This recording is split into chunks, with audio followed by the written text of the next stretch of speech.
In the name of the Father, and of the Son, and of the Holy Spirit, amen. Grace and peace of Jesus Christ, the love of God our Father, the power and the friendship of the Holy Spirit be with you. Good morning, everyone. Gathered a beautiful morning to give thanks and praise to God for the life of our brother Joe. We gather as friends and family from afar on behalf of Jennifer and the Bartolottas and all the families. Please know of our gracious gratitude in your presence here as we celebrate not only the memory of Joe, but also the story of Joe's life that is connected to so many other stories, and especially beginning this holy funeral. And yes, everyone, just to let you know, this is a Catholic funeral. I've done many things in my 30 years of priesthood, and I know I've made it big when I'd hit the Riverside with Joe Bartolotta.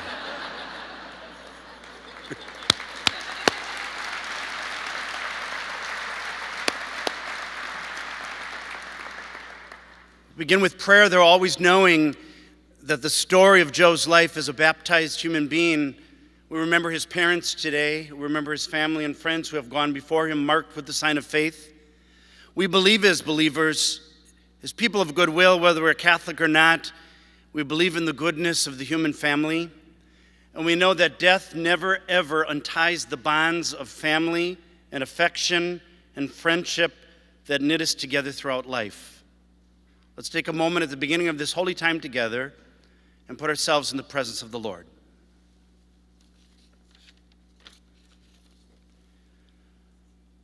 O God, to whom mercy and forgiveness belong, hear our prayers this morning on behalf of your servant Joseph, whom you have called out of this world. And because he put his hope and trust in you,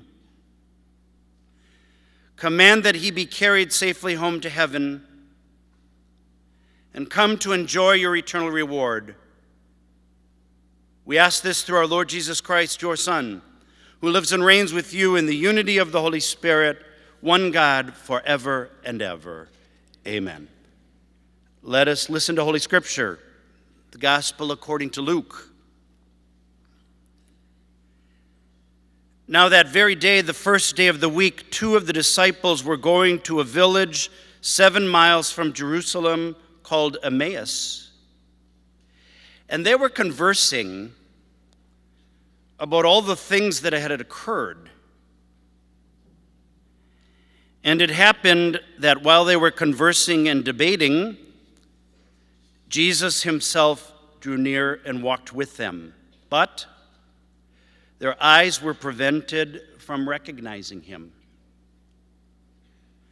As they approached the village to which they were going, Jesus gave the impression that he was going on further, but they urged him, "Stay with us, for it's nearly evening and the day is almost over." So Jesus went in to stay with them. And it happened that while he was with them at table, he took bread, said the blessing, broke it, and gave it to them. With that, their eyes were opened and they recognized Jesus, but he vanished from their side. Then they said to each other, "Were not our hearts burning within us while he spoke to us on the way and opened the Scriptures to us?" So they set out at once and returned to Jerusalem, where they found gathered together the 11 and those with them who were saying, "The Lord has truly been raised and has appeared to Simon." Then the two recounted what had taken place on the way and how Jesus was made known to them in the breaking of the bread.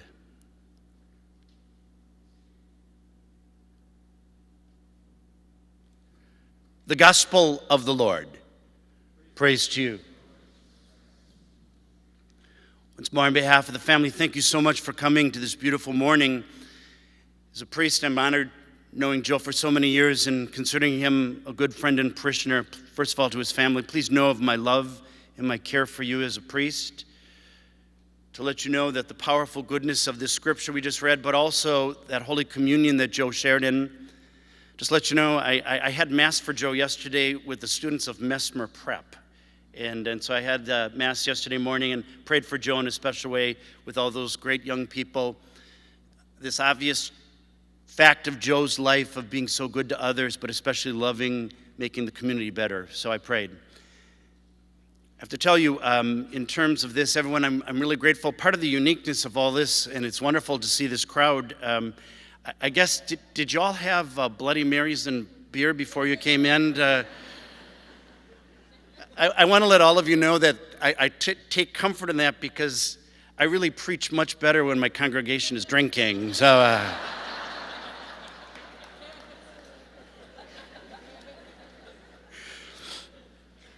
couple years back, Joe called me. Again, I've been a priest on the east side of Milwaukee now for over 20 years, and obviously very connected to the Italian Community Center and the wonderful Italians. Joe called me, and you all know the story, he was going through a few things, and he said, "Father, I just want to get together and talk with you." And I said, "Great, Joe, let's meet." So we met, we talked. I think I was being interviewed in terms of his priest, and he said, "Father," he goes, "will you be my priest?"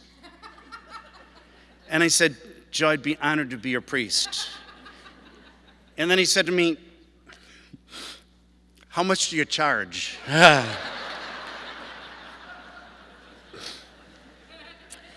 And I said, "Joe, I want you to make a promise to me. Never ever will I go into a Bartolotta restaurant and unbutton my back pocket where my wallet is." All right. I just wanted one quick story before we move on with our prayer, and then obviously a great group of people gathering to share memories of Joe. To tell you, as a parish priest, this is a special time of the year. Right after Easter, obviously the big celebration for those of you who know Jesus rises from the dead. But then we have all sacraments. So all the sacraments are flowing. To let you know, I got to kind of duck out of here because I have 2 weddings this afternoon. And then I have Mass. And then this is also First Communion weekend. And that's a wonderful, and you know that sense of First Communion. I'll tell you one quick story about my favorite First Communion in all of my 30 years of priestly ministry. Years ago, a family called me and said, "Father, they had a child who had special needs." And they said, we want him just to be included with the other kids and just have regular communion. And I said, "Of course." I said, So Communion Day comes around. Little Zoe comes into my line and for his first communion, I hold up the host, the bread, and I say, "The body of Christ," and he goes, "Amen." It was the most fervent First Communion I've ever had in terms of that. Next week comes around, his family comes to Mass as good Catholics. He comes up to me and he says, in the vestibule as I'm waiting back there, "Father," he goes, "today I had my second communion." Then the third week came. "Father, today I had my third communion." After that, "Father, I had my fourth communion, fifth communion, sixth communion." Then one time, the next week, I was standing back there, and all of a sudden he runs right by me, and I said, "Zoe," I said, "what number are we on?" And this is the wonderful Zoe, whose mother must have had a little talk with him. He said, "Father, you do not need to keep track." The reason I bring up the image of communion for us, especially as Roman Catholics, but also for anyone who's ever shared a really good meal, that's why I chose this snippet from the Gospel of Luke about Emmaus. Because dining, eating, can become communion. You have the physical eating, but you have what I think Joe stood for in his life, that whenever you bring 2 or 3 people together, it should be an experience. Good food, even better conversation. Fun, seriousness, in all of the ups and downs of the crooked line of life, a table brings us together. Let me just make sure we're all on the same page. How many people here, and you can do so by applauding, how many people here have ever had a good time in a Bartolotta restaurant?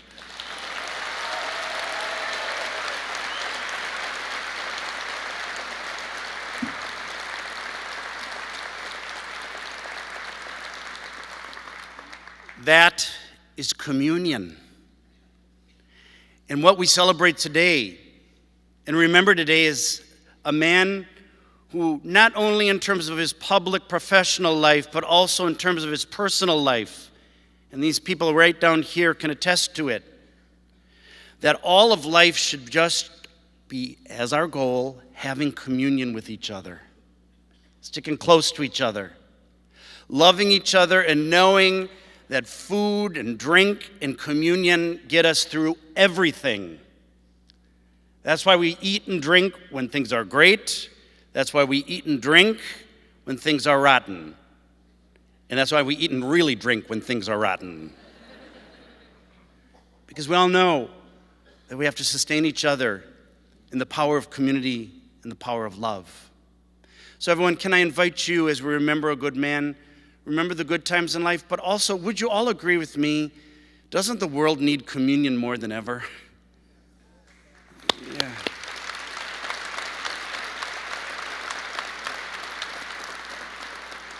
We'll honor our brother Joe not just by feeling sad, and obviously we're going to have to work through all of these by having a few meals together. We're going to honor Joe by making a commitment to Joe Bartolotta today. We're going to keep the spirit of communion alive, and we're not going to keep track. We're just going to keep on going no matter what it costs us, because the world needs it more than ever. And the mystery of believers in grace is that if you work hard enough and you try hard enough, all of a sudden, there's unseen people at the table. There's all of our beloved who have gone before us. They're all the people who take care of us. They're all the people who provided for us. They're the people who make communities like Milwaukee such a great city. The table is filled with all of our saints. It's also filled this day for those who believe in Christ with Christ. But whatever our faith dimension, thanks be to God this morning, God has showed up. And he's very happy as his good and faithful servant comes home. Eternal rest grant unto him, O Lord, and let perpetual light shine upon him. Soul of Joe, the souls of all the faithful departed, through the mercy of God, rest in peace. Amen. Katie will now come forward and lead us in prayer.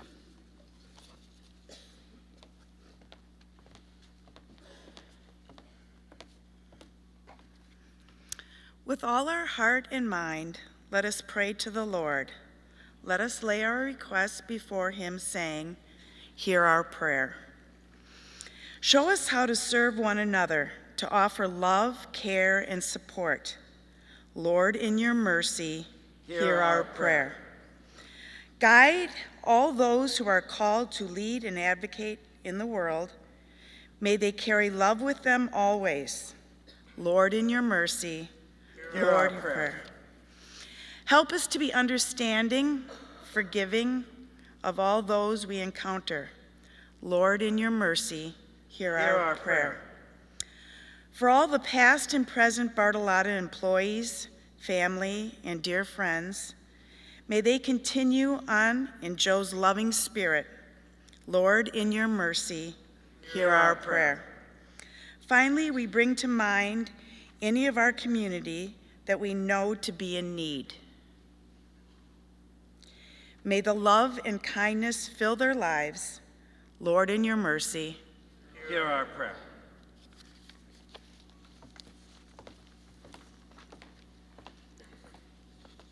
Let us pray together the words Jesus taught us. When I met with the family to plan this, we held hands. I know I'd like you all to hold hands together. We make a commitment to be present in good times and in times of struggle, in times of joy and in times of sorrow. When our needs are so great and when the needs of the world are so great, together we celebrate the powerful goodness of God's love as we pray. Our Father, who art in heaven, hallowed be thy name. Thy kingdom come, thy will be done, on earth as it is in heaven. Give us this day our daily bread, and forgive us our trespasses, as we forgive those who trespass against us. And lead us not into temptation, but deliver us from evil. Deliver us, Lord, from every evil. Grant us peace in our day. Your mercy, keep us free from sin. Protect us from all our worries and anxieties, as we wait in joyful hope for the coming of our Savior, Jesus Christ. For the kingdom, the power, and the glory are yours. Lord, you said to your apostles, I leave you peace, peace I give you. Don't look on our sins, look on our faith. Grant us the peace and the unity of your kingdom, where you live forever and ever. Amen. The peace of the Lord be with you always. I ask you now, as a sign of peace, and again, we don't want to mingle too much or go to the bar because we have more work to do yet, all right? But everyone, can you just turn to the people around you and tell them you love them? Right now, tell them you love them.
Trusting in God, we've prayed together this morning for Joe. We come to a last farewell, always sadness in parting, but we take comfort in the hope that one day we shall see Joe again and enjoy his friendship. Although this gathering disperses in sorrow, the mercy of God will gather all of us together again in the joy of his kingdom. Therefore, let us console one another in the faith of Jesus Christ.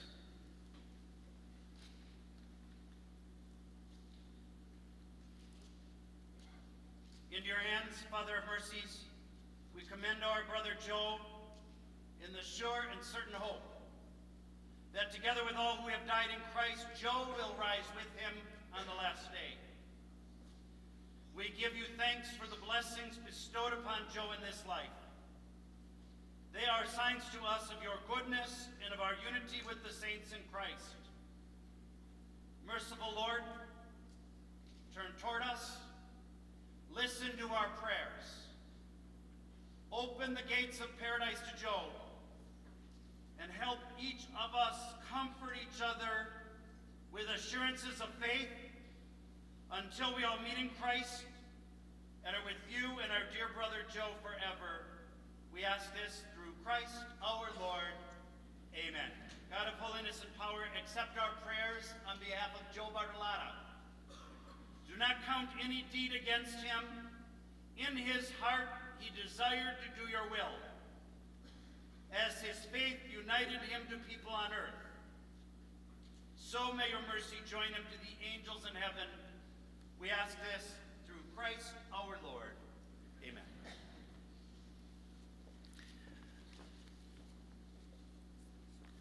The last song sung in the evening prayer of the church is a song called the Salve Regina. We sing our brother to his rest and celebrate the powerful entrance into heaven that is his as we sing the Hail, Holy Queen. Salve Regina, Mater Misericordiae, vita dulcedo, et spes nostra salve. A te clamamus, exules filii Eve, ad te suspiramus, gementes et flentes, in hac lacrimarum vale. Ea ergo, advocata nostra, illos tuos, misericordes oculos, ad nos converte. Et Jesum benedictum fructum ventris tui, nobis post hoc exilium ostende. O clemens, O pia, o ducis Virgo Maria. Eternal rest grant unto him, O Lord, and let the perpetual light shine upon him, the soul of Joe and the souls of all the faithful departed, through the mercy of God. Rest in peace. Amen. Anna will now begin the remarks of remembrance.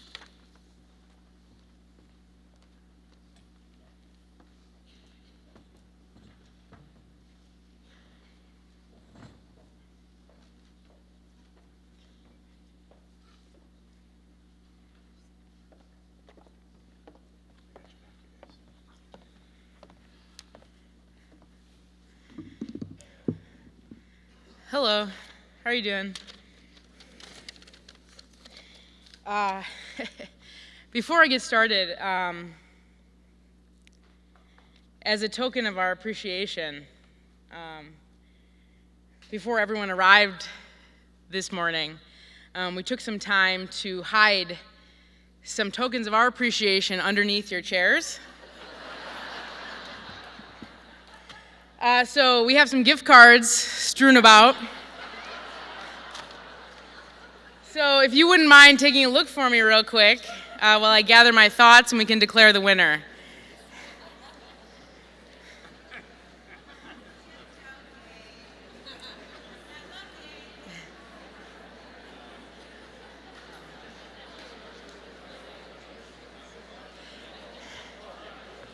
Hey guys, I'm just kidding.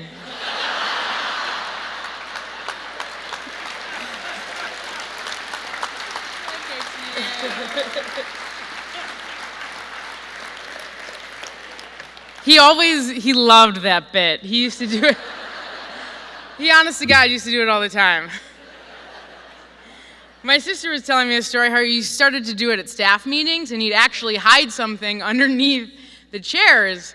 So people would come in early to start looking underneath the chairs so they could grab the one, or they'd grab underneath the chair and they'd rip off the tag of the chair. And is this it? So I thought he'd appreciate that.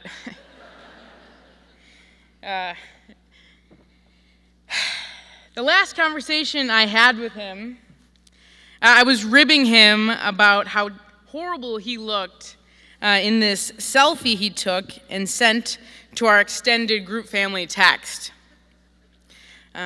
He said he was trying to get attention. I made some joke about him looking like shit, and he laughed and made me promise not to make him laugh for the rest of the conversation, because it hurt to laugh. He would imagine this day with an almost dark amusement. I used to not like how he did that. He always lived with a little wink at his own mortality. But now I appreciate it. He never left any I love yous on the table.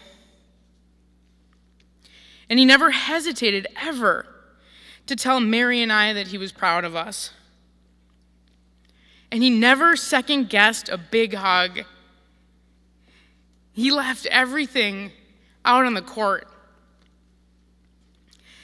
He even used to joke that he wanted a video playing in a loop in the corner. Hi, I'm Joe Bartolotta. Thank you so much for coming out this evening. It's great to have you. Thank you so much for coming to celebrate me.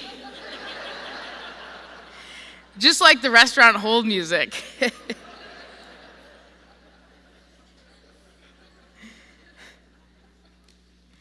An eternal kid. That's who he was. Truthfully. I'm sure I could call on any one of you and you'd have a story about something completely crazy that he'd done in front of you or at your expense. For example, please don't hesitate to ask Scott Williams about the booger story. Or that time, you can ask Jana, when he drew a mustache on her very new baby. I don't know if we ever clarified if that was in Sharpie or not. I hope it wasn't, my apologies. He had a drawer in his office full of toys. Nerf guns, rubber band flingers, a clown mask. Ask my sister to show you the video of him slowly rolling by the conference room during a meeting with his clown mask on. It's a good one.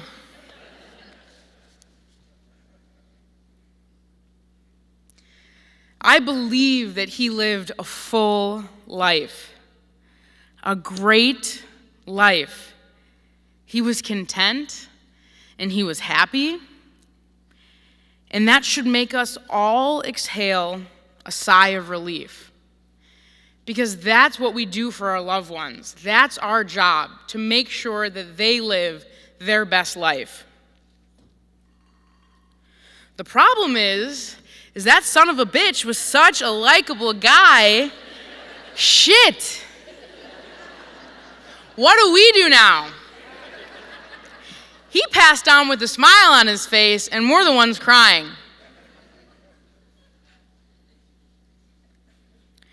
So, let's do something every day to make him proud and to make him smile. Whether it be riding a grocery cart through the parking lot with both your feet up on the cart, get a nice hill going, get some speed going, get the wind in your hair, or giving the biggest hug to somebody that looks like they need it. Let us please never extinguish that eternal kid flame that I know lives within all of us in his honor. Thank you.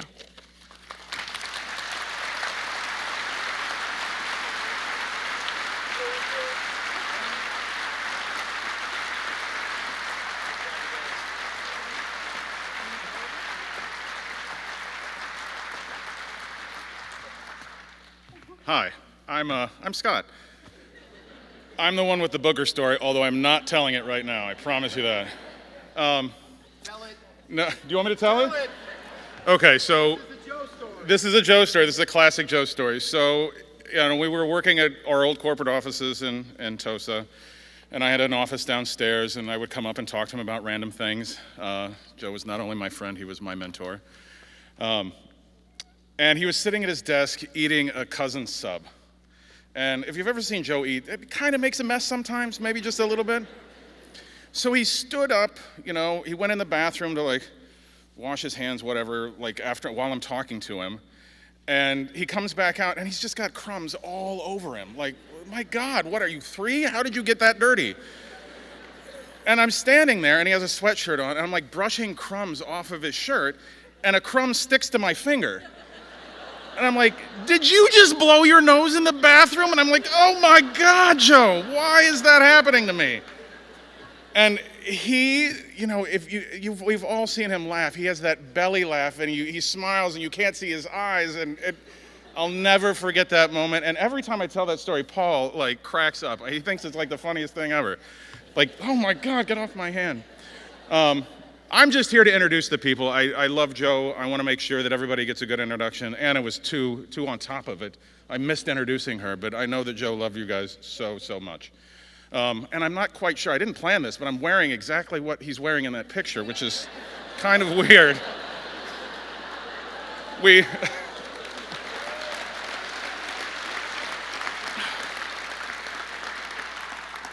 When I grew a goatee, he grew a goatee. When I shaved my head, he shaved my head. I was like, I once wore a fedora and he told me I couldn't do it. I was like, okay, well, that's your gig.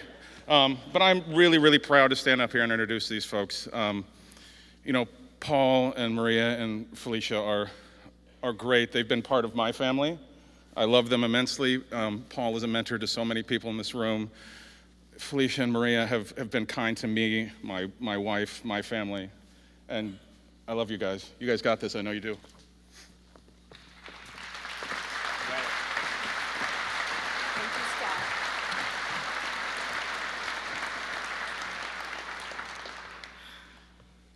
So,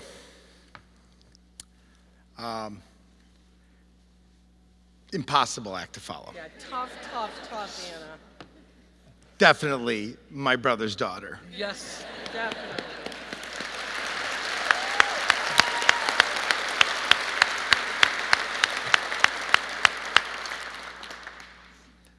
So if I were to put on my Joe hat, my brother would be saying to me,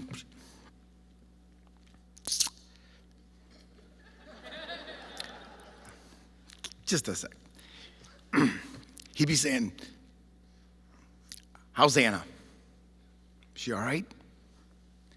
He'd be asking me, how's Mary? Is she gonna be okay? He said, don't let Jennifer's tough facade fool you. Check in.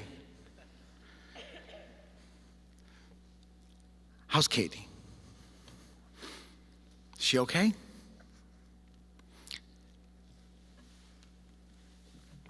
And then he'd move on. He'd say, how's Moo? That's Maria. How's Ika? Felicia. And then he'd say, hey, Paul. Hey, Moose. It's me. How you doing? Sorry, man. Gotta go.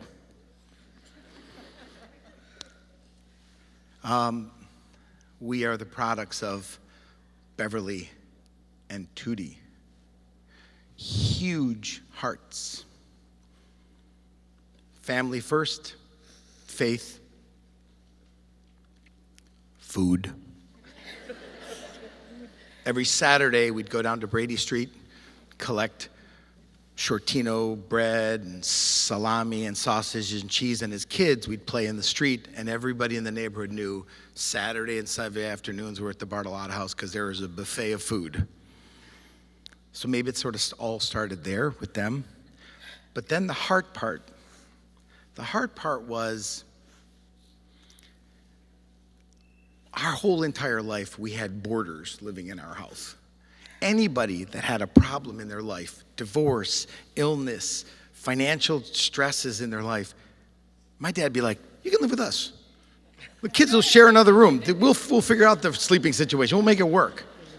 And it wasn't like a night or two. It was months and in some cases years. But everyone in our family was part of our family. So not surprising, the Bartolotta family, no one embodied it better than my brother Joe, loved and cared about everyone. That's pretty Christian. Then he'd call me, I know he'd say right now, have you checked in on our team? Have you gone around to check in all the units? Everybody okay? At his core, my brother focused on family, friends, our employees, our guests, and of course the community that he was, and Jennifer and everybody was so actively involved in. That will never change. Everybody who met Joe felt like they were important to him. I'll let you in on a secret. You were. Everybody was important to Joe. And he made him feel that way. And we have a joke in our restaurants. I know our team is just going to kill me for this. I just know this. I'm going to get off stage and go, I can't believe you just said that. But we have a thing, an internal restaurant thing. And people would come and it would be like, hey, that's an FOJ, that reservation. That's a friend of Joe. Here's the problem. Everybody's a friend of Joe. Whether he met you in a dry cleaners or in a bowling alley or if he'd see you at a corner bar or he'd meet you at a table, if he met you once, if you met him once, you're like, yeah, I know Joe. Everyone became an FOJ. So right now, my brother In heaven, on his way, he's already strategizing his Opus restaurant. In heaven. These were just practice. Dry run. And the best part about this one, no budget. Not as though the team knows, not as though we ever adhered to a budget. Joe said, I want to put that there. We're going to put that. But Joe said, yeah, get it done. So then I also think about how my brother valued his time. And you were amazing and so eloquent. The average American has about, actually I found this shocking, has only about 4,000 weeks on this earth. That seems short. That's it, 4,000 weeks. That's how long we're here. My brother got 3,100. And if you ask my brother if he were standing here, those were 3,100 blessed weeks for Joe. And on behalf of my brother, because if I know he'd want me to do this, he would start with all of his thank yous, knowing Joe. And he'd be saying like, Dr. Candaria, you're amazing. Thank you. And he'd say to Jamie, thank you for giving me a kidney and giving me 6, 7 more years. Stand up.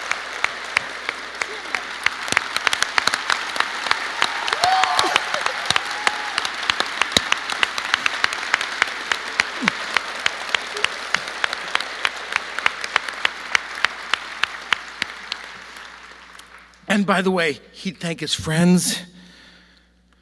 He'd thank his family, even when not everything was perfect.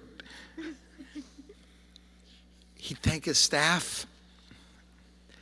My brother Joe was a liver. Not the organ, he lived. Never complained. Not the glass half full, glass half empty. Glass was always full. Never looked at himself as a victim, never felt sorry for himself. So I think he would want for me to let all the FOJs in the room tonight know that he is grateful. And as you said, Anna, that if you met him, you got a Joe story. Everybody's got a Joe story. But if he were here, I know he'd say, I did my best. Did you? Did you make the best use of your life? Because I did. I really did.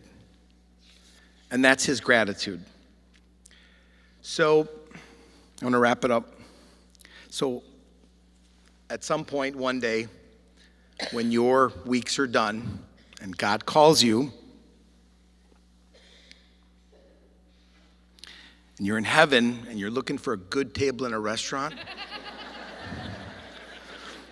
tell the maitre d', I'm an FOJ. I'm a friend of Joe. I love you, Joe.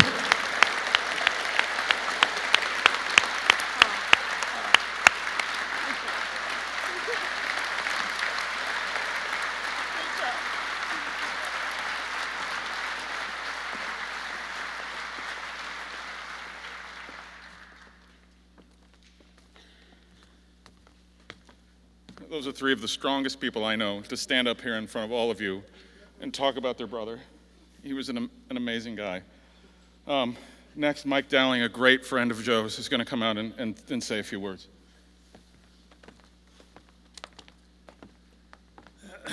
Up until a minute ago, I thought that was a big deal. Friend of Joe's. Hi. Apparently, I'm the only one that answers their texts. Because, you know, Joe, I'm organized here, I got it.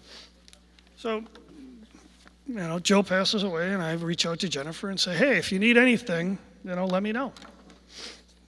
I'm thinking pick somebody up at the airport, grab dinner, talk in front of 2,500 people on Saturday morning. It wasn't on the list, so just be careful next time you say anything anybody wants. You know, you're diving into some deep water. I am a friend of Joe's. It sounds really funny now. And you know, we are an exclusive list, let's be honest. It's just, you know, all of Milwaukee. So it's pretty good. And, you know, it is amazing, you know, that Joe's life. And so Jennifer asked me to say a few things, and I said I would be happy to. And I said, what's the box? And she said, you know, I just want you to talk about what it's like to be Joe's friend. And I needed her to narrow that down, because there's a lot of stories I don't feel comfortable telling in mixed company, let alone in public. And, you know, we worked it down. And I think what I've got today is a fairly good representation of what it's like to be Joe's friend. And the closer you are to him, the more these things will ring true. For example, if you knew Joe well at all, the chances are you got to either see him all naked or mostly naked. And just spoiler alert, he didn't work out a lot. So I love Jennifer with all my heart. He's not a cute boy naked. He just. It was honestly, in my opinion, touch and go clothed. So it was, you know, just worked through that. You know, it's 6 years ago this weekend that Jamie gave Joe a kidney and gave him 6 more years, which is, you know, just ironic that would happen. And there were quite a few stories from the transplant time. I don't think that's best in mixed company. We'll leave that for later. But if anybody sees me later, I'll be glad to tell you. We'll talk about coconuts. It's very exciting. So Joe what's it like to be Joe's friend? I think Anna, who did a spectacular job, you know, I think she gave you a really good feel for it. Everybody says they're a character. He really was a character, and it was genuine, 100% genuine. A couple of weeks ago, or a few months ago, I should say, Jennifer and he rented an RV flew out to the West Coast, rented an RV, and we're driving up and down the coast. And if you ever wanted a really scary experience, letting Joe drive any vehicle that you were in was pretty exciting. So they pull over at a restaurant side of the road, and they're, you know, enjoying a nice leisurely lunch, and there are cows across the street in a field, and, you know, what would anybody do if they're having lunch outside and there are cows across the field is you would moo, because that's what you would do. So Joe starts doing this, moo, moo, and the cows moo back. And they walk over. And I've got a video, 5 minutes of Joe mooing, Jennifer laughing, cows mooing back. That was just like a lunch on Tuesday. That's just what he did. You know, so he was crazy, but his heart was as big as they come. We, unfortunately, there was a group of us, about 8 of us, really close friends, been together for years. We met through YPO. And a few years ago, one of our friends got brain cancer. And we found out over a very chaotic weekend, and their long days at the hospital, the first of which, hand to God, Joe got us thrown out of the emergency waiting room because he brought so much food in, it was causing such a disruption, they asked us to leave. So it's not really very helpful to support your friend when you're in the parking lot. That didn't work out real well. So one night he and Jennifer get home very late, probably about 2 a.m, and Jennifer hears bzzz coming from the bathroom. She goes walking in there, Joe's shaving his head. So the look that you have now with, you know, high and tight, that's where that came from with Joe. And Jennifer's like, really, 2 a.m? And she's like, hey, my friend Ken needs me, I'm there for him. That's the kind of guy Joe was. You know, and he thinks he was a big deal. You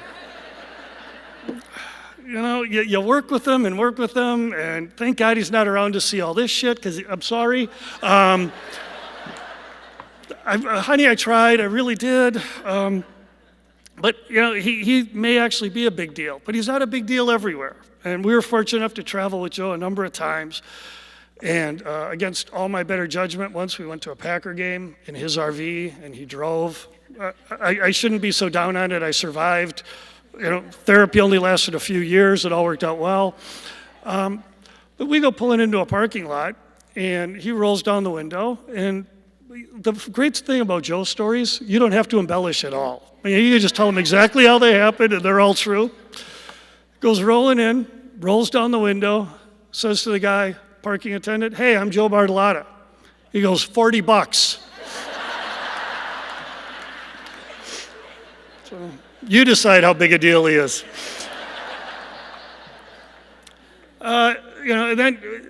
And Joe, I teased him about not being in shape, but he actually did try, and he did work out, let's say, semi-regularly, because you can't speak ill of the dead. But he met a friend of ours, Roger, years ago in spin class, and I didn't say that incorrectly, spin class. And so they got to know each other. He and Roger and Jennifer became friends. Roger, unfortunately, for years has been battling cancer, and a few years ago he was up in Mayo having surgery. I think it was his 4th or 5th time the guy had to have surgery for cancer.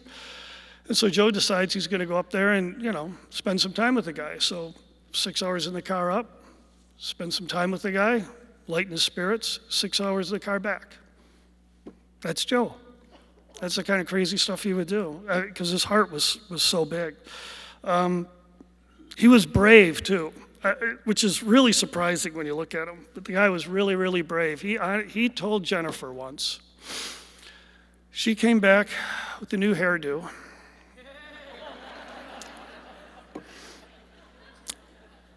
I don't like that. Just so everybody knows, that did not happen the beginning of this week, okay? That's not what had happened. He did. It may have even been before the kidney transplant. I don't know. But that's a true story. I can't even imagine ever not loving my wife's haircuts. And he, Joe could bring everybody together, and he surrounded himself with great people. The family, Jennifer's family, Joe's family, just incredible. And they're incredible people. When I go to a birthday party at Joe's, first time he invites me over to a birthday party of his, which involves a lot of hugging. I'm not a hugger, not my favorite, I'll be honest with you. It's not my birthday, don't hug me, it's all good. So we get there, and he's introducing me around and everything, and I'm sitting there, and I realize we've got Jennifer and her family's there, which is great, and the girls, which is great. And Joe's family's there, and Katie, his first wife, is there. And everybody's getting along and happy. Who does that? I mean, how do you whip that magic elixir up where everybody gets along? But that's what Joe could do. And I think that's a feeling everybody got. I think that's a feeling that's the reason people are here. That's the feeling that you got from him as he went along. And just a couple other quick things. Recently, Milwaukee was awarded the Democratic National Convention, which is fantastic for the city. And obviously, Joe played a big part in getting that, along with whoever else did something. I don't know. I talked to Joe. It was all him. I don't know. I think the mayor's here. Maybe he did something. I don't know. Maybe not. But so. Near the end of the day, all the dignitaries, all the bigwigs are on buses getting driven around town, and they're police escorts and security and everything, and they're all at the Pier, Wisconsin for an event. And the police are hanging out outside, so Joe walks outside, collects the police, takes them over to Bacchus, feeds them, okay? That's the kind of guy he is. He's gonna make sure everybody's taken care of, not just the people that most people would think to take care of. He's a really, really unique guy. Personally, Joe helped me grow, not by choice, by any stretch of the imagination, but he was the first man that I'm not related to and wasn't drunk, told me, straight up sober, I love you. That's not good, because I just, I did what every man would do in that situation. I ignored it like it didn't happen. And as far as I was concerned, it didn't. We were all good. But, that's him. And he also found out that I don't like hugs. And Joe likes hugs. So every time he'd see me, I'm coming in. So I got a warning, I'm coming in. So this goes on for months and months and months. I love you. Every time we see each other, we're leaving, I love you. Talking on the phone, I love you. Oh. So finally, we're talking on the phone one day, and I may have been drinking, I'm not sure. But the phone call's wrapping up, and Joe says, I love you, and I fire off, I love you too. And he hangs up, and I think to myself, got out of it. He didn't notice. I'm going to hold this over him. I have got him. Phone rings, look at it, it's Joe. Hey, that's the first time you told me I love you.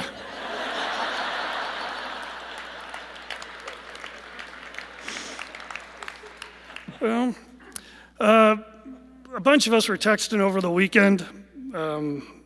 We had a group text, a group of guys, Dan and Cindy and Lance, and Chris, Joe and I, and just talking about stupid stuff that, guys text about.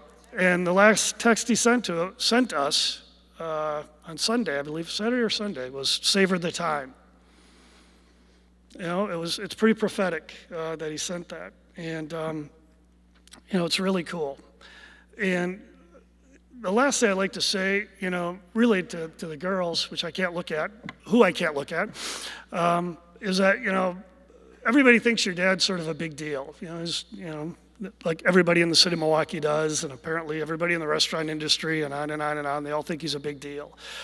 And I guess I would have to disagree with that, not to be a bummer here on a day like today, but your dad was the real deal. That's a lot more important. Thank you.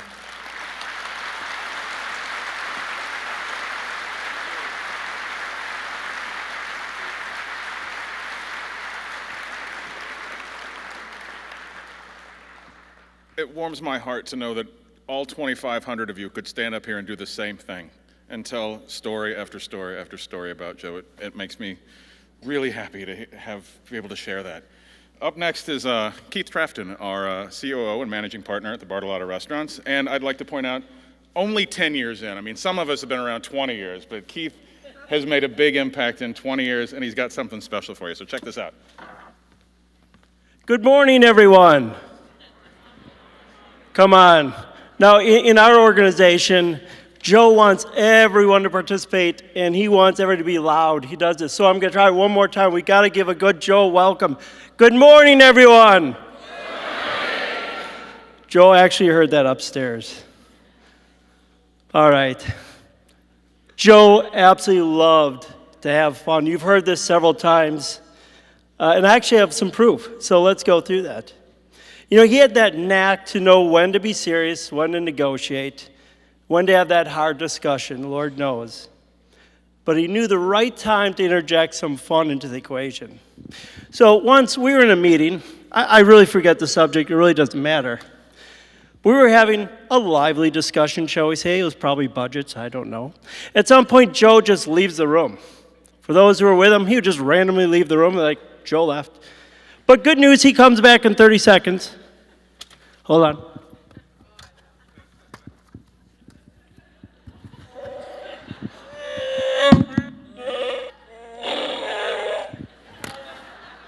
So I'm looking at him, our fearless leader, coming with this. And I say, well, what are you saying?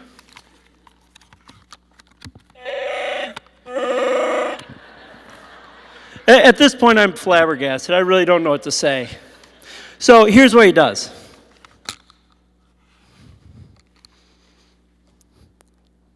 I told you, don't be such a tight ass.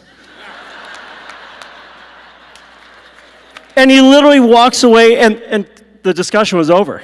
Where it was, he won.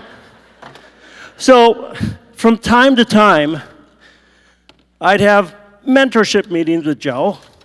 And I'd say, hey, let me spin something by you. And I'd spin it, and sometimes he wouldn't like what I said. More times he didn't like the way I delivered. He thought it was a little too stiff. So, he's a mentor, and he'd want to give me some advice. So I'd do. He'd start popping this thing at me. I never learned that in college, but it works for him. You know, it's interesting, as a side, so many people that haven't been blessed to meet Joe would ask, boy, what does Joe eat? He must love the best stuff. You know, would he eat mussels? Oh yeah, absolutely enjoyed mussels, right? Kobe beef? Sure. And our chefs do a fantastic job. But really, when it comes down to it, what does he really like? It's astronaut ice cream, folks. And so he said, Keith, you should have some. I'm like, well, it doesn't fit within, you know, what I'm trying to eat. So I never tried one, so let's see how it goes. It's god awful. It really is. So, okay, evidence for Anna. So in a moment, I'm going to show you a 5-second clip. So you got to pay attention. 5 seconds, it flies by. Oh, this is horrible food. So let me set you the scene. It'll be Geza, who's our HR director. She's the one videotaping this particular clip. And we're in her office, okay? Joe, of course, is the main character, as he always is. And Adam Siegel, our corporate executive chef and managing partner, he's the other person. Now, whether he's at home or at the restaurants with you or at the corporate office, he's working the room. He's walking, kind of feeling the temperature. Clearly on this day, it was a little too tense. So remember, this is a 5-second clip. Watch it, and I want you to watch two people. Joe, you'll figure out who Joe is in a minute, Anna. You'll love this. And then you go watch Adam Siegel, and watch Adam's expression. It's 5 seconds. Chris, let's see if this thing works. Okay, that's Joe. Watch Adam. He's going, yeah, it's just another day at Bartolotta Restaurant Group. Isn't that fantastic? All right.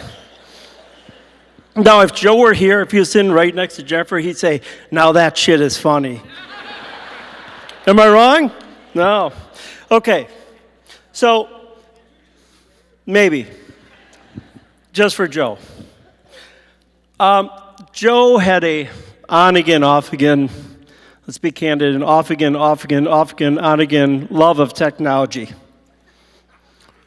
He was in the serious point, and the takeaway for all of us is he really was concerned to his last day that technology was robbing us from that personal touch needed in relationships, that tactile, that touch, that hug.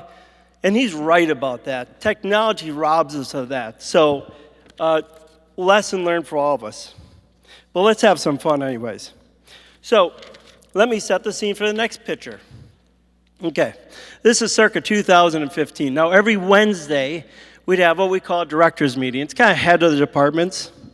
Now, in this picture, you're going to see a couple of people. Scott Williams, our MC, is a multi-unit director. He's sitting observing the situation, as is Jana Michaelis, our creative director. She's going to be up in a few minutes. Adam gave me this beautiful picture. It's fantastic. We like to capture and enjoy ourselves. So at some point, we have some subject matter, and Joe immediately goes to the iPhone to find the solution. That's how we do strategic planning. And he finds a solution, so he's handing the phone around to everybody in the room. There's one problem. Paul is on Skype from Las Vegas. How does Joe show Paul the answer? And it's on this little phone. He's sitting 30 feet away. Fortunately, with the beauty of phones and pictures, we're going to find out what Joe does to solve this. Chris, go ahead. There he is. So what you see is Joe's got the phone, he's up on the camera, and Paul is like, what? You know, you could have just texted it. That's okay. All right. Joe on being a friend. You know, Joe had an incredible ability to set people's weaknesses aside and celebrate their strengths. That's Joe on the right, if you're looking. When others would potentially expose and capitalize on those weaknesses, he'd rather give that lending hand. So another audience participation here, and I can't see you, so I'm going to assume everybody's going to raise their hand in a minute. But in all sincerity, raise a hand for any of those people that when you had a tough spot and you were the lowest part of your life, that Joe helped out. Anybody? So for the live stream, that's dang near everybody in this group. What an amazing touch. What a crazy, loving guy. All right, let's go to the next slide. So, trying to figure Joe out. Well, where I was like, where is Joe coming from? So he had the unbelievable ability to identify pieces of a puzzle. You see a piece and maybe it's an odd size. This one's got a little color, but in of itself, it's a piece of puzzle. And you're like, what are we gonna do with that? But when you put it together, amazing things happen. And I just wonder, how did you do that, Joe? And now I say, we will continue to do that from everything we've learned from Joe. It really is a perfect fit. So, Joe in a few words. So how do you summarize Joe in a few words? So many people over the last couple of days have expressed their appreciation, their condolences for all those spoken and unspoken words. An incredible heartfelt thank you for all of us, truly. Words can't express the appreciation from all corners of the country. For those who knew him, we were the lucky ones. Our lives are touched so much, and we're so much more complete. So, Chris, thank you. So we're thinking, how do I summarize in a couple words who Joe was, at least to me, and I think to many? So I say, to know Joe is to love Joe. I'm like, yeah, that's good. That makes sense. That feels right. So I was actually get done, and then Joe woke me up. Well, I'll be honest, I haven't slept this week, but Joe was nagging me, saying, come on, Keith. We got to do it just a little better. We got to get just that little juice. What else could you twist on that to kind of say a little more succinctly? And then it finally came to me, and I think just change that last line. To know Joe is to know love.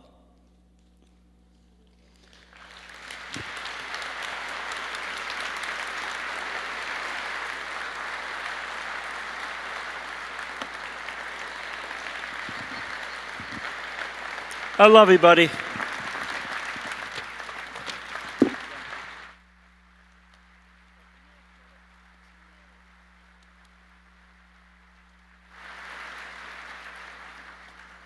It's like Gallagher was here. There's props everywhere. There's ice cream sandwiches.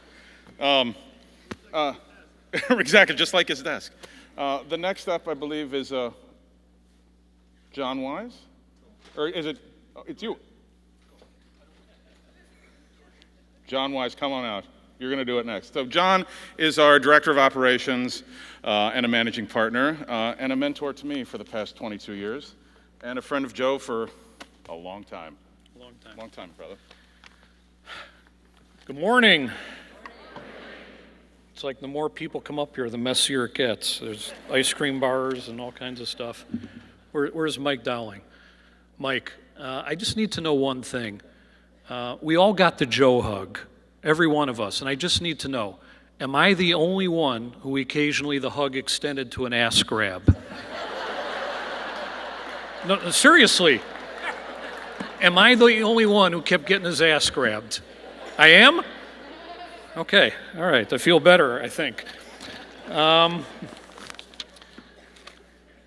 here for the team, I'm here for Joe, and I'm here for me. I'm John Wise. I'm Joe's employee, director of operations for 23 years, Joe's friend for 33 years, and like a lot of people here, Joe's unofficial brother. I'm also known to some people as John Bartolotta, apparently. I don't see the resemblance, but a lot of people did. Thank you to Jennifer, Paul, and the family for giving me the honor to be here today. It means the world to me. And what a group of people, what a crowd. Somebody very smart always used to ask, what's the biggest cost to a restaurant? Scott, call out. What's an empty seat? We don't have a lot of those today, so we're very rich. I guess as usual, Joe was right. He did indeed always say he was kind of a big deal. We would laugh at them and roll our eyes, but it takes a big deal to fill this theater, the airwaves, and the print of Milwaukee this past week. There'd be many days I'd be sitting in my office towards the back of the building, and I'd hear a clash of the door in the morning, usually later in the morning, and I'd hear, "Joe's here, Joe's here," and he'd just be kind of walking around office to office, "Joe's here," just as if we needed his presence announced. We had a lot of fun. We did I saw a lot of crazy things. I'll never forget, we had a 3-year contract to run the casino, the Potawatomi Casino, and I saw Kip today, and that was really cool. And it was a big job taking the casino from, a large bingo hall to this huge $350 million casino. And we designed and opened 7 restaurants in like 3 or 4 weeks. And it turned out really well for us and the casino, and I think it turned out really well for Joe and Jennifer. But there was this one time we're walking through the casino, looking at all these beautiful restaurants that had been open about a week or two. We're wearing our chef coats, and we're so proud that we really elevated the food for them. And I just remember we're walking down the hall, down the bingo hall, and this one old guy sees Joe, and he goes, "Hey, Bartolotta, where's the cottage cheese?" And it was like, not everybody was impressed, apparently.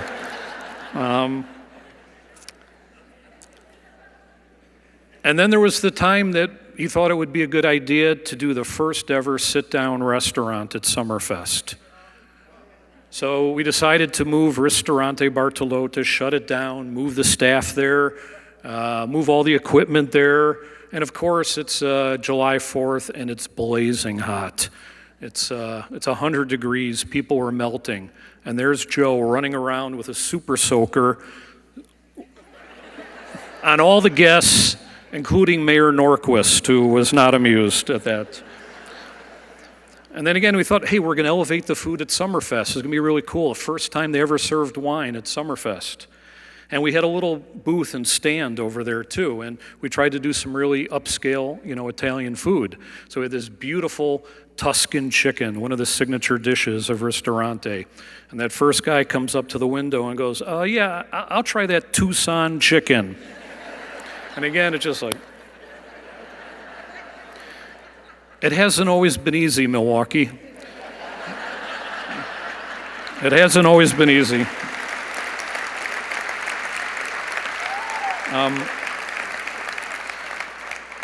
Next month is May, and it's the National Restaurant Show in Chicago, and for 20 years we'd go down there to look at trends and check out things, and over the years it got harder and harder for Joe to walk, and he'd got a scooter, as you saw on the video.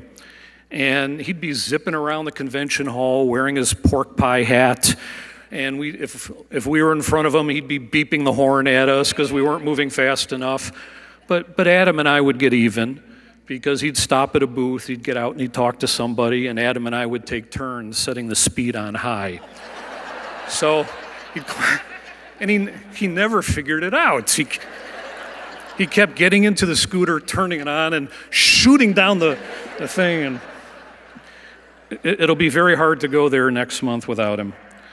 So now this is the interactive part, and I need help. Because I don't know everybody here, and it's hard. Can I please see a show of hands from Joe's personal family down in front? Bartolottas, Roadies, Shaparskis, everybody. Can I see a show of hands? I want you to know that we love you all very much, and we pledge our unending support to you always. Thank you for sharing Joe with us. It means the world. Can I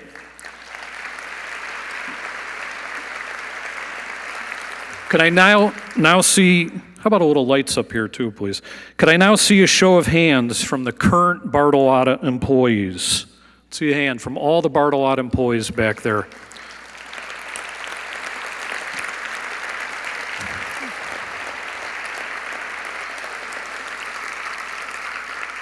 I want you to know, not a day went by or a major decision made that Joe did not think how it affected you. He loved you and your families and appreciated you immensely. Our number one tenet is always the staff. You were a huge part of Joe's big Italian family. Thank you. Additionally, keep those lights up, please. We have a lot of our chefs here, some in their beautiful white coats honoring Joe. No black clothes today, remember? Could all our wonderful chefs please rise?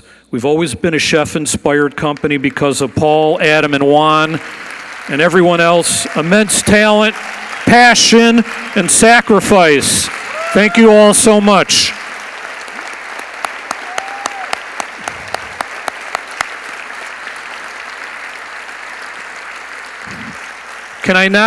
Thank you. Can I now see a show of hands from the former Bartolotta employees? You may or may not be aware, but while you've moved on in life, you never really left the family or Joe, and he never stopped caring about you or being proud of your continued accomplishments. Can I now see a show of hands from the people who might have dined at Joe's restaurants or who live in the greater Milwaukee area? All right, now everybody up at once. Everybody, the hands up at once. This is Joe's real family. Keep your hands up, please. Look at your fingers. All the fingers, Siegel. Joe always said that as individuals, we're like fingers, easily separated and broken. Now make a fist. This is who we have become.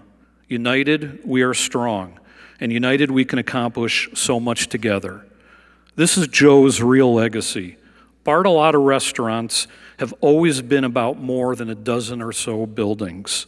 It's always been about the people inside them, the staff, vendors, and the guests together. You can put your hands down.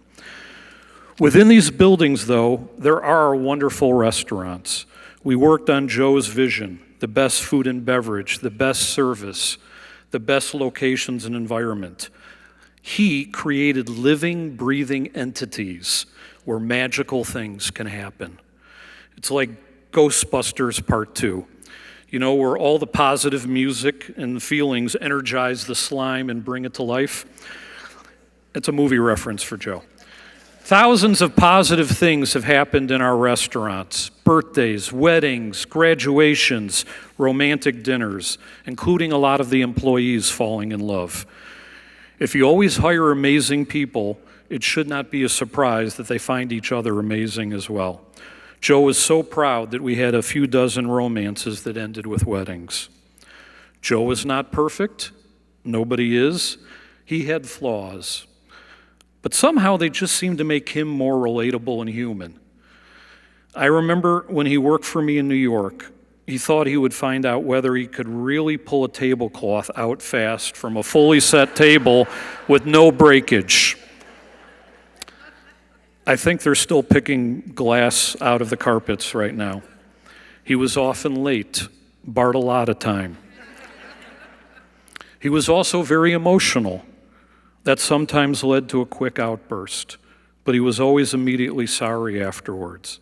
He was honest to a fault, sometimes saying more than he should.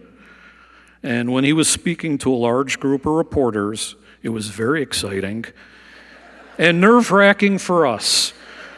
We never knew what was going to come out and what he was going to promise us to do. He also had a slight tendency to exaggerate, just a wee bit. Our wood-burning oven at Mr. B's is probably around 500 degrees. Over the years, that has grown to around 3,000 degrees. But I have never seen a better father, husband, ex-husband. He could have written the book on how to do both. And the wonderful young adults you see now are a great testament to the parenting of Katie and Joe. His heart was enormous. He wanted to help many nonprofits. He and Jen served on many boards, making a difference to those in need and for the betterment of the city of Milwaukee. He and Jen also created Carolottas and got an employee board involved. If you were sick or lost a family member, they were the first to visit you with support, food, and love. They did things nobody knew about, like feeding the homeless in a park on a holiday. The culinary program for MPS that he and Jen created to help young people is breathtaking. For myself and my family, he's always been there, always. Am I the only one? I don't think so. I will never be able to adequately repay all of his kindnesses and opportunities to me, but I will try. I will try to be a better person that he would have been proud of. That would be the legacy he would love. I invite you to join me in this, to continue to be a big part of Joe's legacy and be better people, kinder, more considerate, going out of your way to help people. I've already started. Yesterday, I did not honk when some car ticked me off with their inferior driving.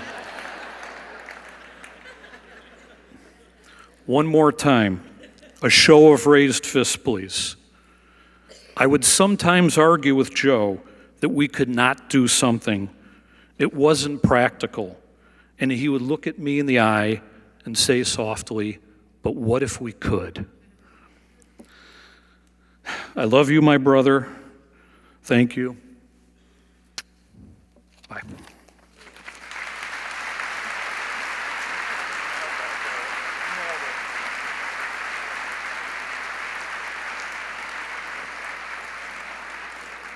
Joe would have been so proud of John for doing that. Really, really proud. Next up is Omar Andrich. I would consider him an original FOJ.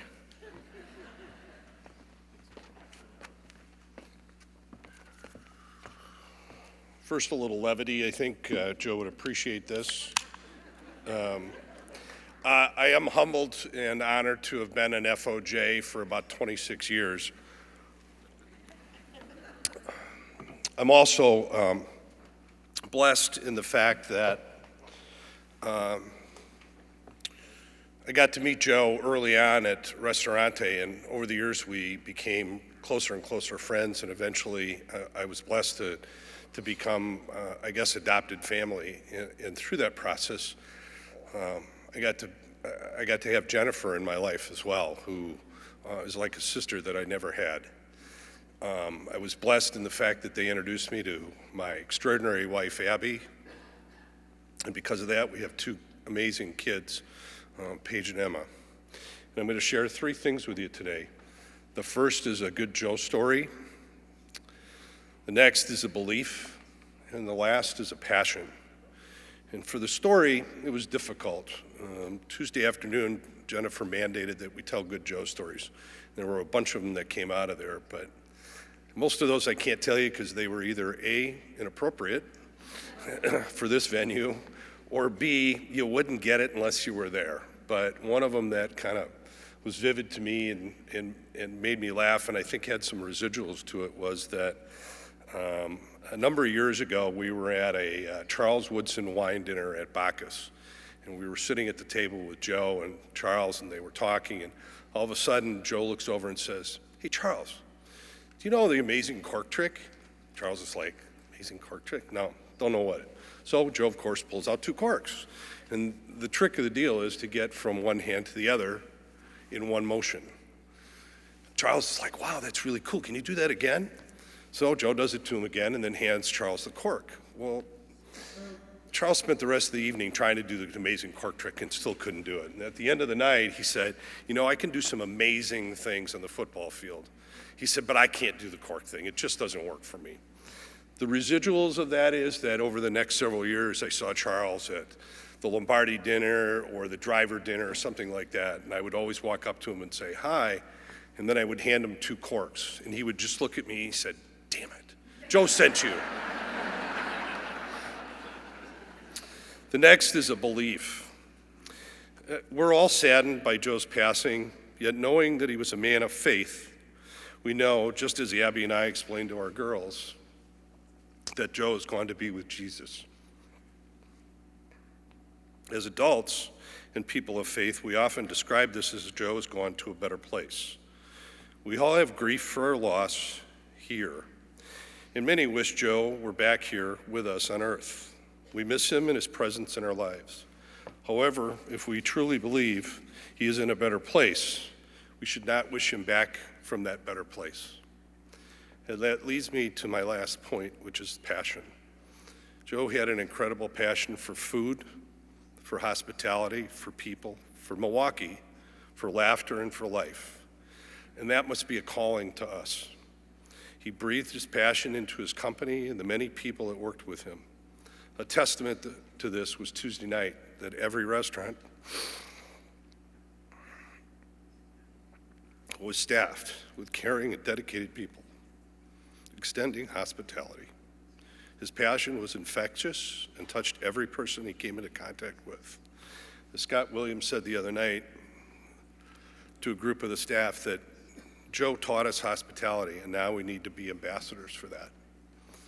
But I also think that extends, and my challenge to each and every one of you in this room, and if you look around, there's an awful lot of people here that Joe touched in some way, shape, or form.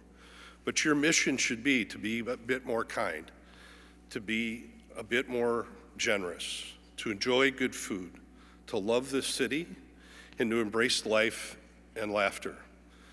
And if we all do this, Joe's presence will be with us much more than you can imagine. And remember, he's up there and he's keeping an eye on us. I also believe he's up there working on a really good, really big meal for us. And Joe, God bless you. And someday, a long time from now, I look forward to being with you again.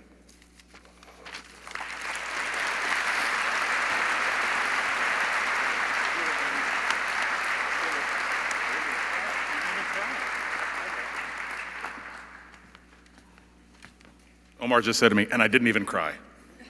It takes a lot of strength to stand up here because it's just those emotions come through.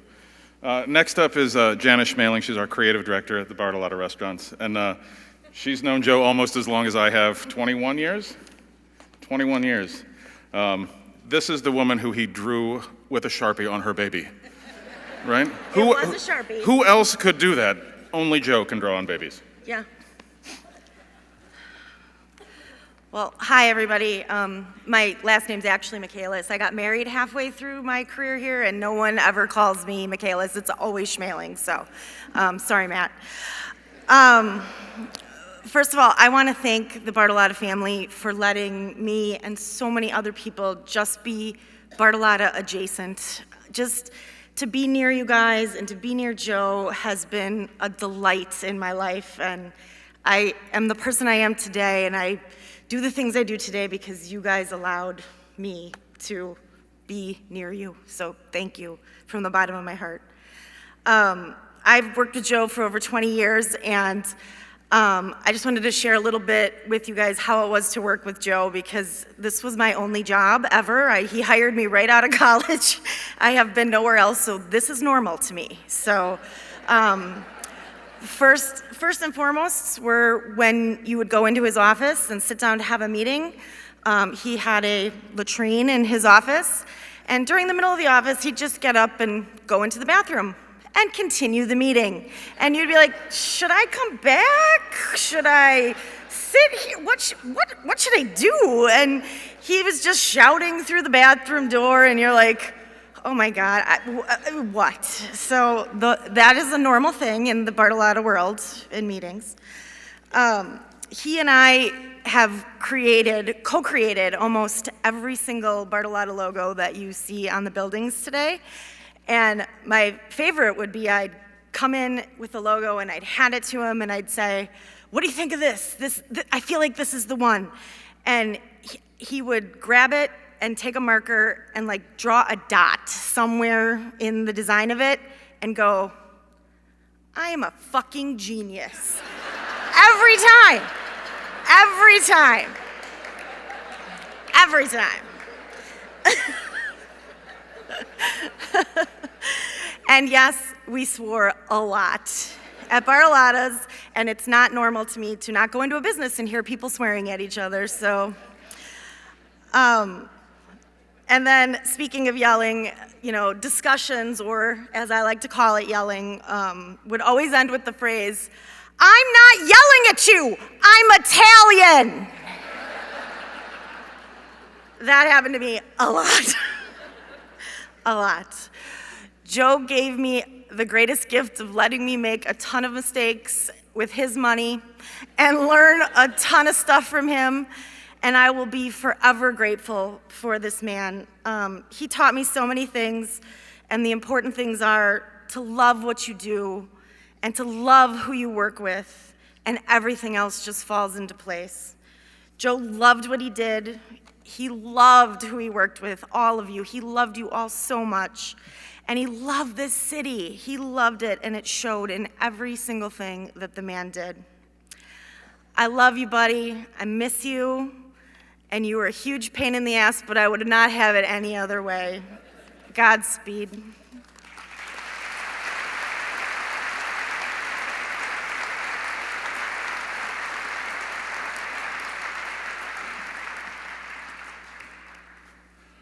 Next up is a man that wears many hats. It's Joe's brother-in-law, Jen's brother, Joe's kidney donor, Jamie Shaparsky. In addition to that, he's my best friend. I can thank Joe for giving me my best friend. He's going to come out and say a few words, but I want to give him a little bit of energy right now. So if we can just thank him one more time for giving Joe an extra couple of years.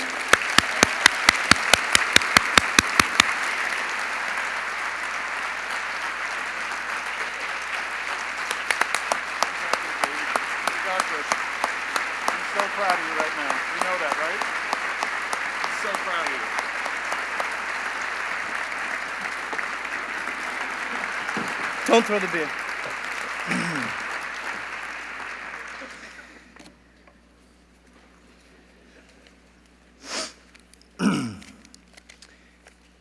Mary, Anna, Jen, thank you for giving me the opportunity to be here. It's an honor. It's always been an honor. It kind of sucks to go this late in the program because everyone said everything I was going to say. But I think that's what made him a big deal, was the fact that he was the same person to everyone, and it didn't matter who you were. It didn't matter your status, where you came from. Everybody reminded me that this is a celebration today, and all I can think about now is, when has it not been a celebration with Joe?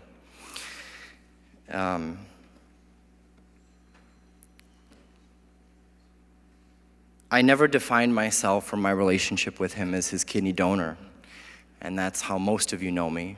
I didn't, because Joe would have done the same thing for me, as he would have done for so many people if he had that opportunity. I think he found so many of us when we were broken or in a dark place and brought us into light. And for every one of those moments, I will cry and laugh for a long time. I couldn't stop listening to a song this morning, and I think I'm just going to jump to that because we're running late. I hated all Joe's music. I still do. But this is from my favorite song. Leaves are falling all around. It's time I was on my way. Thanks to you, I'm much obliged for such a pleasant stay. But now it's time for me to go. I love you, Joe. Thank you.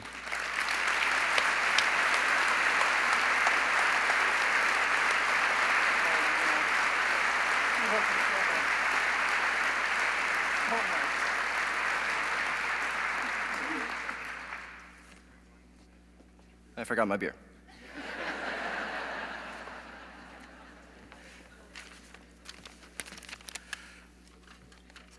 Joe loved that guy so much. It's so much. Next up is Joe's wife, Jennifer. She's been really strong through all this, and I'm really proud of her. And she's brought joy to my life by her brother and making Joe happy. So, Jennifer, come on out.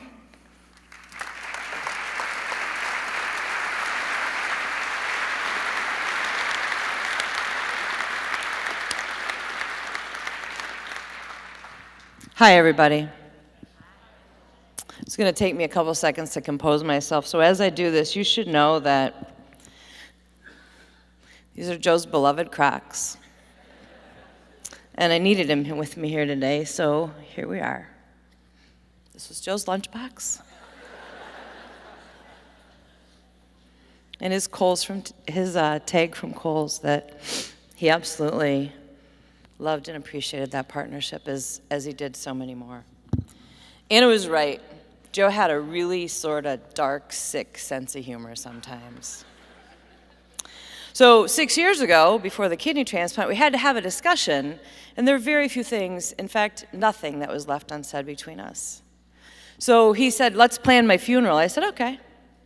He said, I want it at the Grain Exchange. His sister runs that location for us. He said, I want to lie in state for 3 days. I want the stanchions with the red velvet ropes, kind of like the president died. And I said, honey, I cannot do that for you. But when you look around at everything that's come together in a very short amount of time, I gotta say, big boy, I eclipsed what you thought would happen when you died.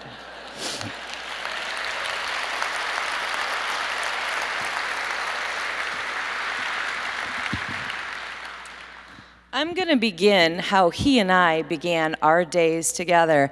Honey, honey, honey, honey. Yes, Cabron, good morning.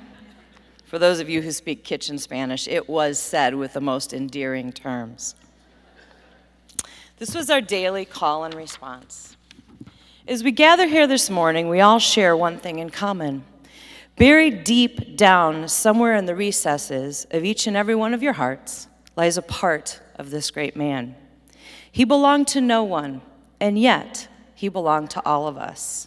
So as I humbly stand before you today, my eyes weave together, and in you I see and feel his great big heart. On behalf of the entire, and you've heard how large we are, Bartolotta family, thank you for the gift of your presence. Even though we had almost 20 years together, clearly I have about 40 years of content that I could share, but as captivating as he was, I know I would lose you long before I was through. Distilling his legacy down to his most salient messages has been both painful and cathartic. 3 messages encapsulated in 3 words. Real. This word holds several meanings. The first meaning was Joe's very essence. Coded into Joe's DNA were some of the most special gifts, the childlike wonder, that silly sense of humor, and an insatiable curiosity about everything and everyone. The running joke in the company always was that if you wanted to find Joe, you just had to figure out who had the shiniest spoon last. He loved working the room, shaking hands and kissing babies, as he referred to it. He would return home late at night after having spent the evening in his beloved restaurants with his employees and with all of you. He would recount the stories of your celebrations, your tragedies, your business dinners, and how you simply gifted us with the choice for sustenance that fed your bellies and your souls. This was his rhythm, his flow, his version of being in the zone. He had few cares, no worries, and never harbored ill will. He was honest, sometimes painfully so. And as annoying as it could be, you've heard it before, he was always right.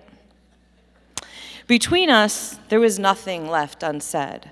Joe's moral compass was rock solid. He always did the right thing, no matter how painful, expensive, or difficult. His mind was free, clear, and always creative. In the last 6 months of his life, perhaps the greatest joys he experienced came from witnessing 3 family members who found their flow and began moving the pieces of their life into place to pursue their true happiness. Our niece Gianna found her voice to pursue her calling to become a freelance makeup artist, and this week completed her certification and is moving to the Big Apple later this summer. Shout out for little G. She is seeking gainful employment in the Big Apple. So if anybody here might be able to help her, we'd appreciate the assist right now. And our shared daughters. Mary joined him at our corporate offices late last year, and Anna recently decided to pursue a career in restaurant operations, like her dad, but different. Mary and Anna, you will forever be the twinkle in those big, brown, beautiful, soulful eyes. I got this. The other real thing about Joe was that he spoke from his heart. He refused to be scripted. Some would call this courage. He just thought he was doing the right thing. Joe showed up, Joe spoke up, and when needed, Joe stood up. He was so very troubled by what divides us in this city.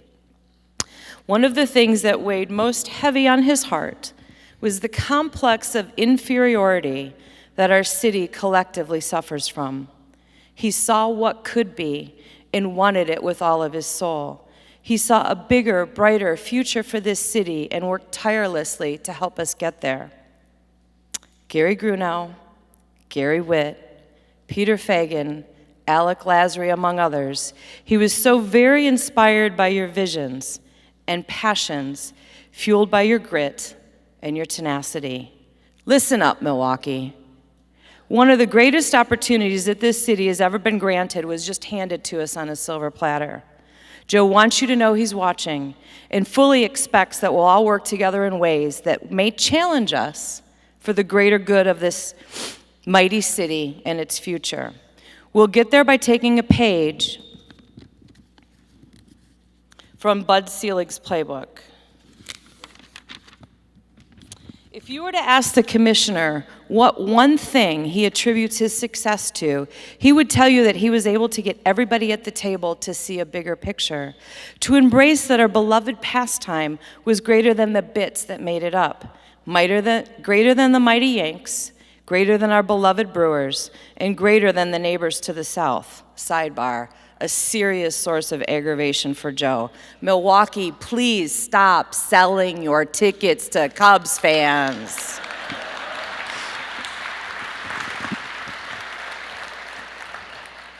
Bringing this closer to home, and you've heard this story, but I'm going to tie it to its source. Bringing this closer to home, Joe would often quote his father in saying that the fingers of the hands by themselves are pretty weak, but if you clench them into a fist, you now have something. As an organization, we stand committed to coming to the table for the greater good of this mighty little gem of a city that we all call home. Sorry, it's a lot of pages, but I didn't want to put glasses on. Second word, ambiguity. Every single day, Joe's personal lift was a heavy one. He endured a daily grind that he never showed you and is likely pretty pissed off right now that I'm about to. Attached to his belly was an insulin pump that needed to be reattached every 2.5 days. Also attached to his belly was a continuous glucose monitor that had to be replaced weekly. These two devices helped him, best he could, manage the type 1 diabetes that he suffered with most of his life. He sustained the blows of 3 heart attacks, had 7 stents placed in his heart, and 6 years ago, as you've also heard, my beloved brother donated a kidney to Joe. Between my brother, Dr. Candaria, Judy, Jenny, Dr. Sahaj Paul, Sue, and a host of caregivers from St. Luke's, we were gifted 6 years of our Joe. He took 38 pills every day, and the neuropathy in his feet had become debilitating. I'm okay, I got it. Every minute of every day, he lived with a seemingly impossible mountain of ambiguity to climb. His peaceful and abrupt departure just catapulted us into what at this moment feels so overwhelming and oppressively overbearing. For sure, this is a difficult, for sure, Stoney. For sure, this is a difficult and uncomfortable space. If you're wondering about your jobs, please don't. If you're wondering about our leadership team, please don't. If you're wondering about the quality of our food deteriorating, please don't. If you're wondering if we can deliver on his promise to passionately serve you, please don't. If you're wondering if we'll continue our heartfelt service to this city, please don't. We can and will survive this journey of ambiguity because we're going to walk in his footsteps. His legacy speaks for what's possible amidst great uncertainty. I promise you that the infrastructure that is the Bartolotta family of 1,000 employees and an extended family of 700 has never been stronger, more passionate, nor more emboldened than we are in this very moment. With your continued love and support, we got this. And the final word, yield. Joe is the only person I know who is the living embodiment of a truly evolved spiritual soul. He operated on a different plane, tuned into a very different frequency. His capacity to love without hesitation so fully and completely regularly astounded me. More than this, though, was his capacity to see things for the way that they really were. You see, there's pain, all of those emotions that we're all feeling right now. Pain is not an option. No one gets out of here without it. It is, after all, one of our paths to grow. And then there's suffering. Suffering is an entirely different thing. Unlike pain, suffering is a choice. And we are 100% in control over the degree to which we suffer. We suffer when we apply our past experiences, our negative biases, and our often unfounded stereotypes to enter into the equation and affect our interactions and our relationships. Joe surely had pain, and yet Joe never suffered. His hardwired ability to meet people where they were, to accept their humanity, and always do the right thing by them, drove his relationships and his happiness, with no disrespect intended. If you find yourself heading into a place of suffering, stop and ask yourself, WWJD, because you see, he was the closest thing to Jesus that I think I'll ever know. These words, real, ambiguity, and yield, all hold messages and opportunities for us. Each and every day, he showed us the way. Our job now, as difficult as it seems in this moment, is to carry on. The first letter of those three words spell the word Ray. In light of that, I wanted to extend a gift to all of you today, a gift that will instantly connect you back to him, to this moment in time, and to each other. Every time you see and feel the powerful rays of the sun, Maria, know that you are feeling a ray of Joe. Feel the love, follow his path, and know the peace of his heart that he left in yours is alive and well. It is because of him that I had the privilege and honor to stand before you today, playing just a very small part in what was a life lived to their very fullest. We deeply feel your pain and your love. While collectively they are overwhelming to us, know that the gift of these expressions will be the source of our very healing. Thank you.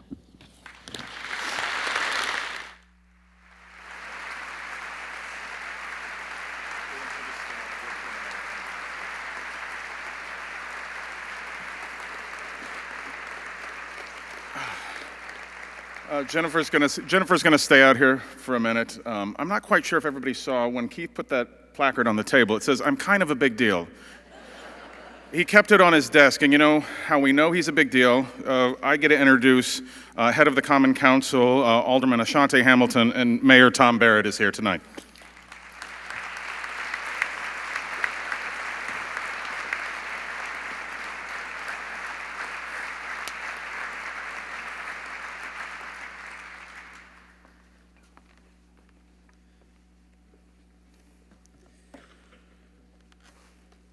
Wow.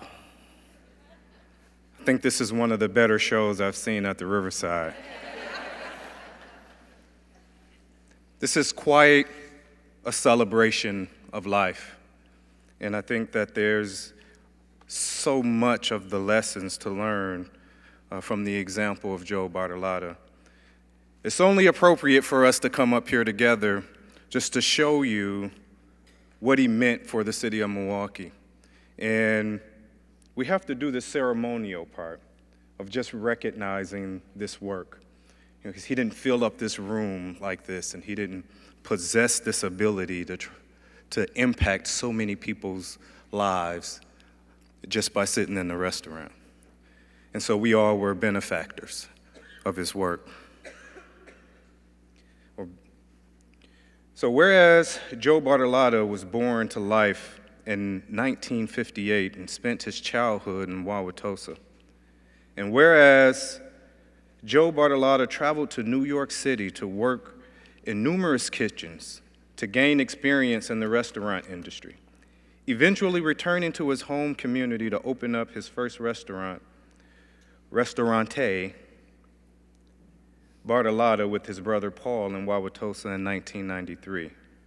And whereas together the brothers opened up 3 more successful restaurants in Milwaukee and in Brookfield over the next 11 years, a number has grown to consist of 15 food and beverage outlets, including the well-known locations such as the Harbor House, the Rumpus Room, Lake Park Bistro, Bacchus, and many more. And whereas Joe Bartolotta was an active community leader and philanthropist, active in various organizations in the community, such as the Juvenile Diabetes Research Foundation and the Bartolotta Restaurants charity, Carolata, and also served on the MATC Advisory Board for the Culinary Arts, the Visit Milwaukee Board, the UW Stout Hospitality Board. He served on the Wisconsin Center District Board and the directors of the Wisconsin Restaurant Association. And whereas Joe Bartolotta was also instrumental in influencing the decision makers to bring the 2020 Democratic National Convention to Milwaukee, and also helped to launch and expand the Pro Start in Milwaukee Public Schools, a program that offers culinary education to Milwaukee's youth. And whereas Joe Bartolotta leaves to cherish his memory, his wife Jennifer, and a whole host of other loving family members, and now that we know, friend of Joe's. Now therefore let it be resolved that the Common Council of the City of Milwaukee herewith expresses its condolences and wholeheartedly celebrates the life of Joe Bartolotta, and hereby honors him for his dedication to his family and the entire Milwaukee community. We recognize his contribution and we celebrate his life. Thank you so much for sharing him with us.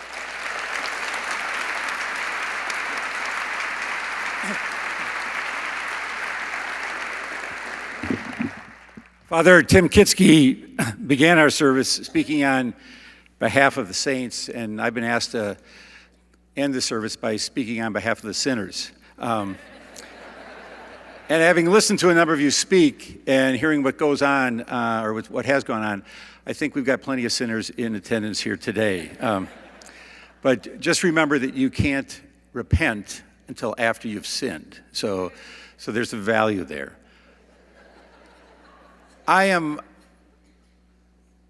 so honored to be here, to be with Jennifer and the girls and the whole Bartolotta family, to thank you for Joe,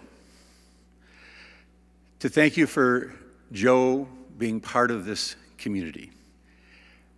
Joe was and is a big deal. But in many ways, he's not a big deal for the reasons that we read about in the paper or we see on television. And And I'm going to get to that in a minute, because he was a big deal in the restaurant business. He was a huge deal. And from time to time, there would be events, or there would be issues that would come up with the city. And the question is, all right, who are we partnering with? Who are we going to work with? And every single time, my staff would say, oh, we're working with the Bartolotta Restaurant. My response was, that's great. We don't have to worry when we're working with the Bartolotta Restaurants, because you know there is going to be style, you know there's going to be grace, you know there's going to be a wonderful, wonderful meal, and you know there's going to be professionalism. And so I give Joe and the entire Bartolotta team an A+ on that.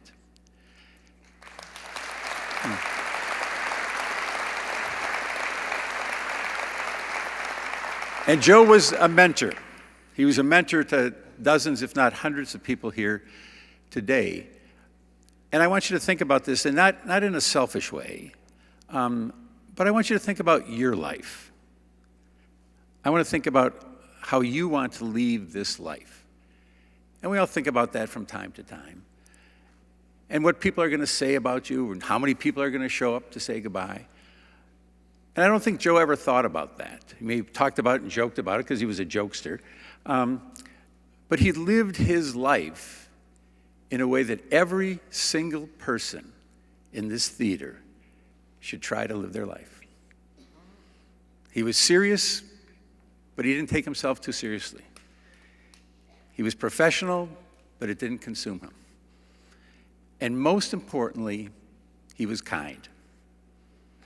And he treated people the way he wanted to be treated. And I, in many ways, can't think of a higher compliment than to say he was a kind man. He was a successful man, but the success came, of course, from the business, but it came from the fact that he loved his daughters, and he loved his family, and he loved his wife. And at the end of our lives, that's where we want to be. We want to be with the people we love and the people who love us. And he succeeded beyond the wildest dreams of many of us, because that's how he left us. So think about your life and what you can do. And I'll just tell you a quick story. A number of people have mentioned the Democratic National Convention and the role he played. He did play a huge role.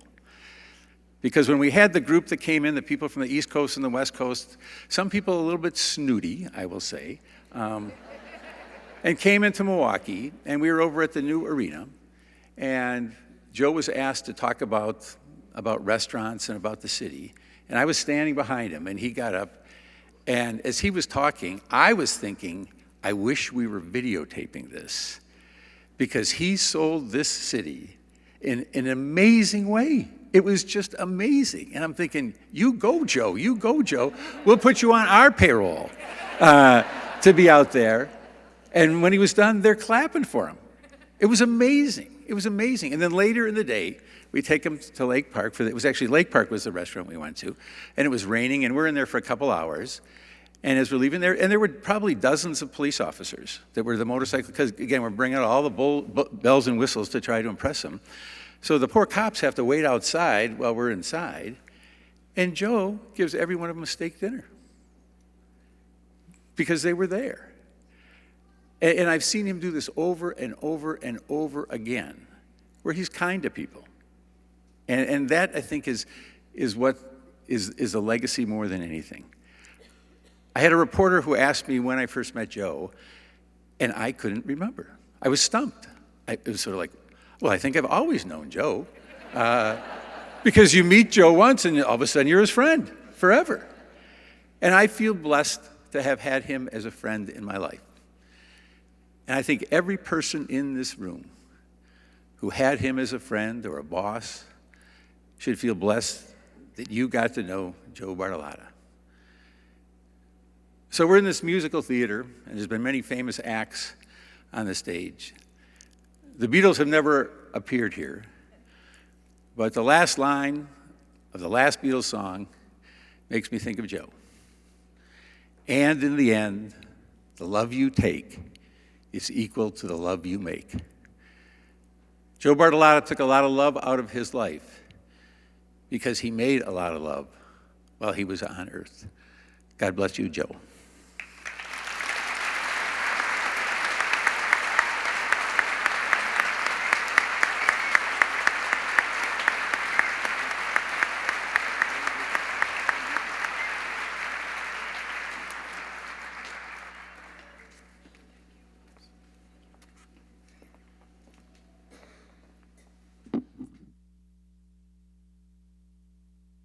This day. Would have loved our time together. We'd like to thank you for joining us in celebrating Joe Bartolotta. All of the blessings that were shown today and the testimony of the man he was, he will always be in our hearts, in our service every day. Shortly, the family will be leaving separately for a private reception. However, in good Joe fashion,